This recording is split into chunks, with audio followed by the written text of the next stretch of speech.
예, 그러면 세 가지 그 배치 그레디언트 디센트, 스토캐스틱 그레디언트 디센트, 미니 배치 그레디언트 디센트를 텐서플로우를 활용해서 어떻게 임플리멘테이션 하는지 살펴보도록 하겠습니다. 먼저 배치 그레디언트를 하기 위해서 로지스틱 리그레션 예제를 가지고 왔는데요. 그래서 이것이 데이터셋이고 역시나 아주 제가 의도적으로 많은 데이터 포인트를 제너레이팅을 했습니다. 그래서 붉은색이 C1, 여기가 C0으로 바이너리 클래시피케이션 문제이고, 보시면 여기가 이제 이런 직선을 저희가 로지스틱 리그레션을 통해서 찾고 싶은 거겠죠. 그래서 배치 그레디언트 디센트는 저희가 다뤘습니다. 다시 한번 설명을 드리면 러닝 레이스를 디파인하고 토탈 이터레이션, 여기는 프린트를 250번마다 그 로스를 프린트 하겠다는 거고, 이제 텐서플로우 다시 설명을 드리면 플레이스홀더 XY 트레이닝 데이터셋을 저장하기 위한 매 이터레이션마다 트레이닝 데이터셋을 얹기 위한 플레이스홀더 사이즈가 있고, 오메가라는 것은 그 디시전 베리어블에서 tf.variable 대문자를 쓴다는 것, 그리고 이니셜라이제이션을 해야 되고, 여기는 로스 펑션을 디파인 하는데 바이너리니까 시그모이드 크로스 엔트로피 위드 로지스를 하고, 이것이 데이터셋이 칼럼으로 나와 있으니까 리듀스 민을 통해서 하나의 스칼라로만 이 값을 가지고 최소화하는 러닝 레이스 가지고 그레디언트 디센트 옵티마이저를 썼습니다. 그리고 tf.variable이 있으니까 이니셜라이제이션을 시작을 하고, 여기는 제가 뭘 비교할 거냐고 하면 그 실질적으로 학습을 하는데 사용되는 그 컴퓨테이션 타임을 찾기 위해서 제가 여기를 그래서 그걸 비교해 드리도록 하겠습니다. 그래서 실질적으로 여기는 똑같이 이니셜라이제이션을 하고 트레이닝 X, 트레이닝 Y는 이것은 전체 데이터셋입니다. 전체 데이터셋을 X에 넣고 Y 매 이터레이션마다 전체의 데이터를 가지고 와서 그레디언트 서메이션 에버리지 그레디언트를 하고 그것을 기준으로 오메가를 업데이트하는 거죠. 오메가를 업데이트합니다. 매 이터레이션마다 전체의 데이터셋을 들고 온다는 것이 지금 중요합니다. 그러면 당연히 이제 이걸 계산하기 좀 시간이 많이 걸리겠죠. 예. 근데 결과는 로스들이 이렇게 스무스하게 줄어든다. 그리고 찾은 바운더리다. 예, 여러분들 이건 한 예제입니다. 제가 다시 설명을 드렸습니다. 반대로 스토캐스틱 그레디언트 디센트는 다 똑같고, 제가 시간도 체크를 할 거고, 여기도 똑같은데 여기가 트레이닝 X와 트레이닝 Y가 아니라 배치죠. 배치는 저희가 만들어야 합니다. 만드는데 뭐냐면 여기를 보시면 IDX라고 해서 인덱스를 표현. 그래서 M 데이터 포인트 중에 랜덤하게 하나를 선택했습니다. 랜덤하게 그 인덱스에 해당하는 이건 전체 데이터셋에서 그 인덱스의 것만 가지고 온 거죠. 그러니까 여기인데 배치인데 실제로는 한 개입니다. 한 개. 원 샘플인 거죠. 그걸 가지고 학습을 했습니다. 그걸 가지고 학습. 자, 이렇게 구현을 했습니다. 스토캐스틱 그레디언트 디센트는 전체 인타이어 데이터셋에서 매 이터레이션마다 하나만 가지고 오는 랜덤하게. 자, 그래서 이 그림이 중요합니다. 첫 번째, 잘 나왔죠? 그러니까 이렇게 해도 우리가 원하는 직선을 바운더리를 찾을 수 있구나. 두 번째, 보시면 로스가 들쭉날쭉합니다. 들쭉날쭉. 왜냐? 잘 될 때도 있고 잘 안 될 때도 있고, 잘 될 때도 있고 잘 안 될 때도 있고. 아시겠죠? 그래서 이런 그림들이 보면 너무나 데이터를 학습을 할 때 데이터셋이 작아서 베리언스가 너무 크구나 라고 여러분들이 이제는 이런 그 플랫을 해보고 그런 면까지도 여러분들이 캐치를 하실 수 있어야 합니다. 네, 이번에는 미니 배치가 되겠습니다. 미니 배치니까 이제 그 배치 그레디언트와 그 스토캐스틱 그레디언트 사이의 중간인 거죠. 그래서 저희가 새롭게 디파인을 해야 될 것이 배치 사이즈. 이 경우에는 50으로 했습니다. 뭐 특별한 이유는 없습니다. 50, 100 적당하게 여러분들이 디파인을 해야 되는 하이퍼 파라미터고요. 다 동일하고, 여기를 보시면 X와 Y 플레이스에다 배치 X와 배치 Y를 넣는데 랜덤 초이스의 전체에서 사이즈가 n 배치, 그러니까 50이 되는 거죠. 그 50이 되어서 그만큼의 이제 있고 거기만큼 배치를 가지고 와서 계산을 하게 됩니다. 여기가 1이 되면 스토캐스틱인 거고, 이게 전체가 m이 되면 배치 그레디언트 디센트가 되는 것이고, 그 사이에 적당한 값으로 여러분들이 세팅을 하시게 되면 이것은 미니 배치 그레디언트 디센트가 됩니다. 자, 이 차이점은 이제 여러분들이 확실하게 이해를 하셨을 것 같고, 코딩적으로는 이렇게 구현이 된다. 그래서 배치 메이커만 여러분들이 다르게 만들면, 지금 이렇게 하면 매 이터레이션마다 50개의 미니 배치 사이즈만큼만 데이터를 가지고 와서 평균을 취한 다음에 오메가를 업데이트하기 때문에 전체 데이터의 사이즈가 크기가 얼마가 되는지와는 전혀 상관이 없습니다.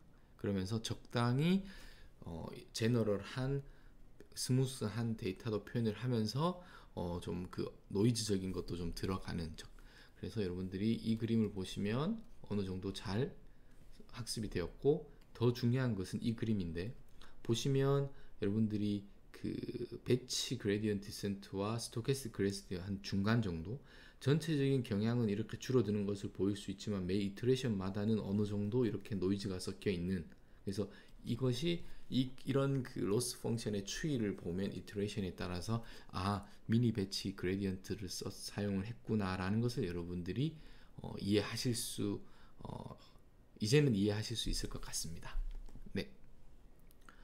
네, 지금까지는 그레디언트 디센트에 대해서 알아보는데 거의 뭐 리미테이션들이 좀 있을 것 같습니다. 무조건 좋은 건 아닌 것 같고, 이제 그 어떤 제약 조건이라든지 이슈가 무엇이 있는지를 한번 살펴보도록 하겠습니다. 저희가 그 러닝 레이트 알파에 대한 것을 자세히 언급을 하지 않았는데, 이것들을 어떻게 세팅을 하고 이 알파라는 것이 학습에 어떤 영향을 미치는지 한번 살펴보는 시간을 가질 텐데, 가장 근본적인 질문은 알파를 어떻게 세팅할 것인가 라는 거죠. 여기 알파, 뭐 여러분들 제가 말씀드렸지만 알파가 크면 오버슈팅이 일어날 것 같고, 알파가 너무 작으면 아주 조금씩 움직이기 때문에 이터레이션 횟수가 많이 늘어야 되고, 뭐 그런 알파의 값이 변함에 따라서 이거에 대한 어떤 메커니즘이 어떻게 변하는지에 대한 것은 여러분들이 이제 이해를 하셨습니다. 자, 그리고 뭐 알파가 작으면, 알파가 크면 슬로우하고, 뭐 이러면 오버슈팅 되고, 뭐 이런 이야기들. 그럼 이것들을 어떻게 할 것인가? 뭐 첫 번째 아이디어는 그냥 다른 알파들을 가지고 이것저것 해보는 거죠. 그리고 어느 정도 괜찮은 것을 그 중에서 택하면 되는 것이고, 뭐 당연히 뭐 이렇게 보면 뭐 논리적이지 않고, 하지만 실제로 여러분들이 하시면 프랙티컬리 이런 이 방법을 많이 활용을 하고 있습니다. 그리고 몇 번 정도 해보면 그 어떤 추이라든지 어떤 트렌드가 여러분들이 우리 소위 말하는 이 알파 값에 어떤 감이 생기게 됩니다. 그리고 두 번째 아이디어는 이제 조금 더 스마트 해져야 되지 않을까, 이거보다는 1번보다는. 그래서 어댑티브하다는 단어가 나오는데, 뭐 어댑티브하다는 것이 어떤 의미인지, 템포럴하게, 그 다음 스포셜, 그러니까 이게 시간적으로 공간적으로 어떤 어댑티브하다는 것에 대해서 좀 그 어댑트한다는 것을 한번 말씀을 드려보도록 하겠습니다. 먼저 공간적인 이슈를 말하는 건데, 그레디언트 디센트는 가장 지금 그 가정이 어떤 그 스텝 사이즈가 고정이 되어 있는 거죠. 그래서 커버처인데, 이게 무슨 이야기냐면 그리고 요 아이소트로피라는 것은 우리로 치면 등방성입니다. 그래서 스텝 사이즈가 모든 방향에 따라서, 이게 지금 무슨 이야기냐면, 그레디언트를 우리가 x1, 예를 들어서 지금 이렇게를 x1, x2라고 멀티 베리에이션 두 개만이라고 하겠습니다. 그럼 마이너스 알파만큼 해서 업데이트를 할 텐데 이것이 어떻게 결국은 이제 기울기고, 공간상에서는 커버처 공률이 될 겁니다, 아마. 그래서 얼마나 공률이라기보다는 기울기, 슬롭인 거죠. 이렇게 슬롭, 이 방향으로, x1 방향으로, 그 다음 여기는 x2 방향으로 얼마나, 그랬을 때 알파가 픽스된 값이고, 이 값은 시간에 따라서도 변하지 않지만 이 알파가 이렇게도 곱해지고 이렇게도 곱해지는 것이니까 제가 말하는 엑시스 또는 그 메이저 엑시스겠죠. 더 엄밀하게 뭐 또 다른 말로는 뭐 아이겐 밸류, 아이겐 벡터에서 아이겐 벡터의 방식일 수도 있고 베이시스의 방향일 수도 있고 그 방향으로 같은 컨트리뷰션을 주는 겁니다.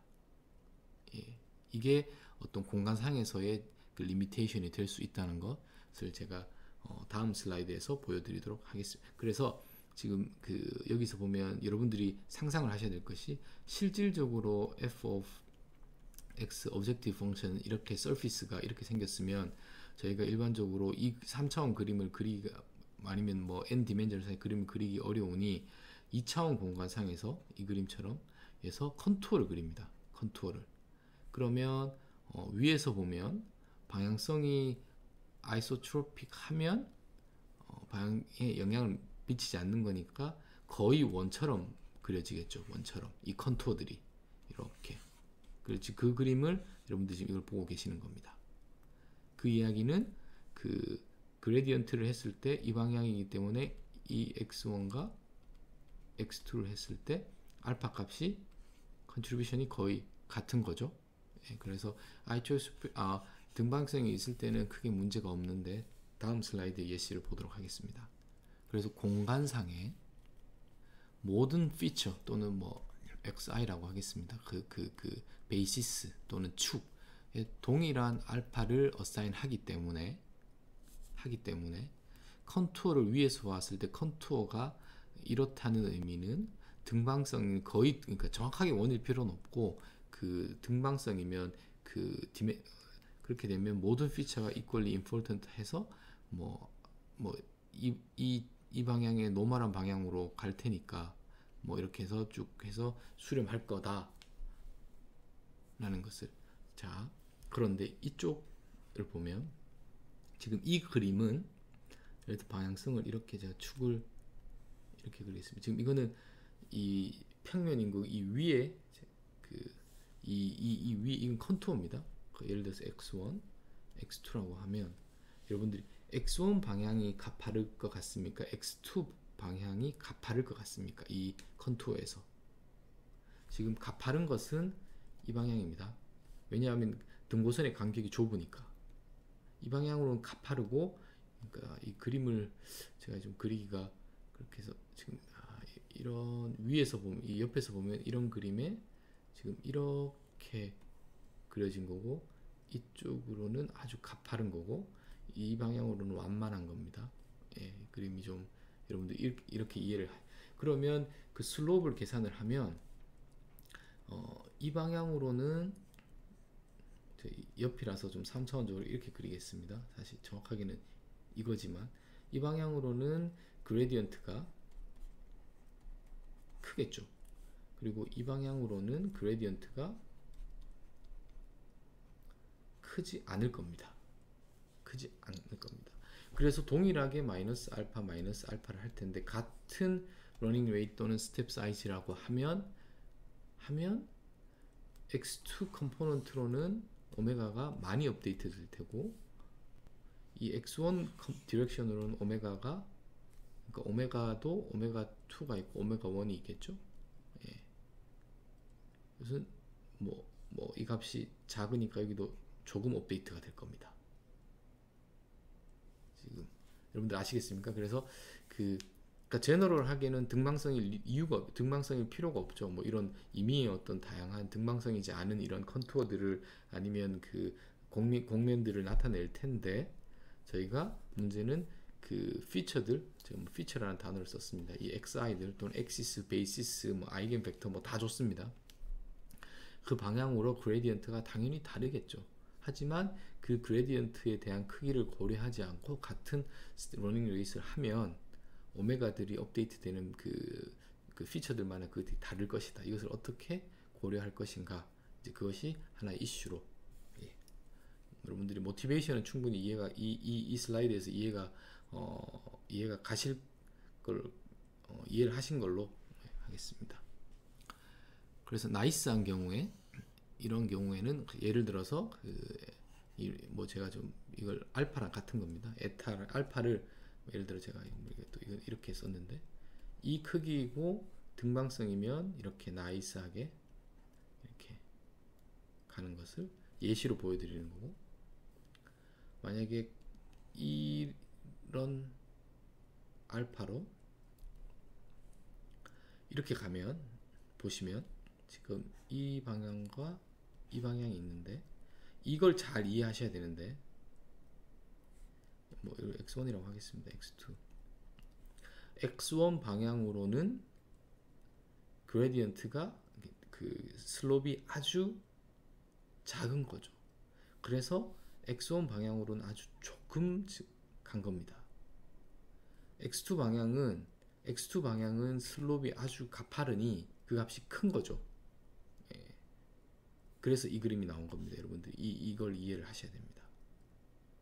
자, 알파 값을 키워 보겠습니다. 2배로 키웠습니다. 그러면 당연히 알파가 스텝 사이즈가 2배로 큰 거니까 더 같겠죠? 예. 더 키워 보겠습니다. 4배를 키웠습니다. 이 그림부터가 중요한데, 여기서 보면 지금 저희가 이러한 그림에서 알파가 크면 오버스팅이 생긴다고 했는, 지금 그 그림이 이 방향으로 지금 발생을 하고 있는 겁니다. 하지만 여전히 이쪽 x1 방향으로는 x1 방향, 지금 이게 x2 방향인 거고 x1 방향으로는 이렇게 조금씩 이렇게 가고 있는 거죠. 그걸 x1과 x2를 동시에 그리면 이 그림이 되겠습니다. 더 키웠습니다. 그러면 이제 더 이렇게 오실 하면서 댐핑이 있는 느낌. 키우면 이제 발산을 하게 되는. 자, 그래서 여러분들이 그 알파에 대한 것들이 그 축 방향에 따라서 슬롭이 다르기 때문에, 하지만 그럼에도 불구하고 동일한 알파를 각 축에 적용을 하기 때문에 이러한 현상이 발생할 수 있다. 공간적인 것에 대한 것은 설명을 드렸고, 템포럴하다는 것은 이제 시간적인 건데, 저희는 시간이라는 게 이터레이션을 말합니다. 이터레이션을 하면서 제가 말씀드렸지만 보통은 초기에 큰 알파를 쓰는 게 맞겠죠. 초기에. 그리고 시간이 지남에 따라 점점 그 크기를 뭐 어떠한 형태가 됐든 줄여 나가는 방법으로, 그래서 플럭추에이션을 줄이는 방향으로. 그래서 뭐 이거는 알파를 어떤 그 이터레이션 넘버를 k라고 하면 뭐 어떤 k의 뭐 역수 아니면 뭐 다양한 방법들이 있을 것 같습니다. 뭐 exponentially 그 이터레이션마다 알파가 줄어드는 방향도 좋을 거고, 그래서 뭐 이런 다양한 방법들을 활용해서 알파의 크기를 이터레이션 횟수가 증가함에 따라서 점점 줄여가는 것이 일반적인 방법입니다. 자, 그러면 지금까지 이슈가 1번, 2번이 있으면 이제 이건 시간적인 이슈, 이건 공간적인 이슈라고 볼 수 있을 텐데, 이 두 가지를 극복하는 방법들이 당연히 다양한 연구자들이 제안을 했을 것이고, 저는 그것에 대한 전부를 설명하지 않고 그 중에 하나를 설명드리도록 하겠습니다. 그래서 키워드는 뭐냐면 어댑티브라는 건데, 적응을 하겠다는 거죠. 어댑티브하게. 무슨 이야기냐고 하면, 지금 표기를 여러분들 이제 이게 문제, 이런 이슈들이 있었던 거죠. 그래서 t는 이터레이션을 의미합니다. 이터레이션을 하는 거고, 이 i라는 것은 그 예를 들면 x1, x2 이렇게 그 이 방향성, 그 피처 또는 엑시스를 이야기한다고. 여러분 지금 문제가 좀 바뀌었는데, 지금까지는 오메가를 썼는데 여기는 세타를 썼고, 알파를 썼는데 여기는 에타를 썼습니다. 좀 참고해 주시고, 지금까지 스토캐스틱 그레디언트 디센트나 그냥 그레디언트 디센트들은 이렇게였는데, 어댑티브하게 그 중에 아다 그레드라는 뭐 이거는 모르셔도 됩니다. 하나의 아이디어는 뭐냐, 이렇게 업데이트 하겠다. 뭐 이게 뭔지 제가 자세히 설명을 드리겠지만, 지금 이 부분이 이렇게 바뀌었습니다. 그래서 일단 그 차이점. 근데 뭔가 이게 어댑티브 하다는 거 한번 보면 일단 차이점은 여기에서 네?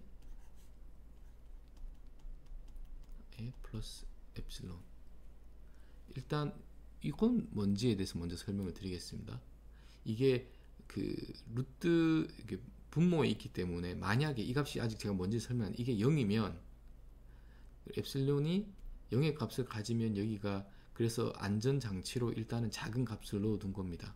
그래서 여기에 대한 물리적 의미는 생각을 안 하셔도 좋고 일단 이 값이 0이 될 수도 있기 때문에 0일 수도 있고 아닐 수도 있고 그래서 그것을 0으로 나눠지는 것을 피하기 위해서 작은 값을 넣어 놓은 거고 이제 여기가 이제 여기는 이거에 대한 의미가 뭐냐 그 그레디언트를 계산을 하겠죠. 그리고 제곱을 하고 그것을 더했다고 하겠습니다.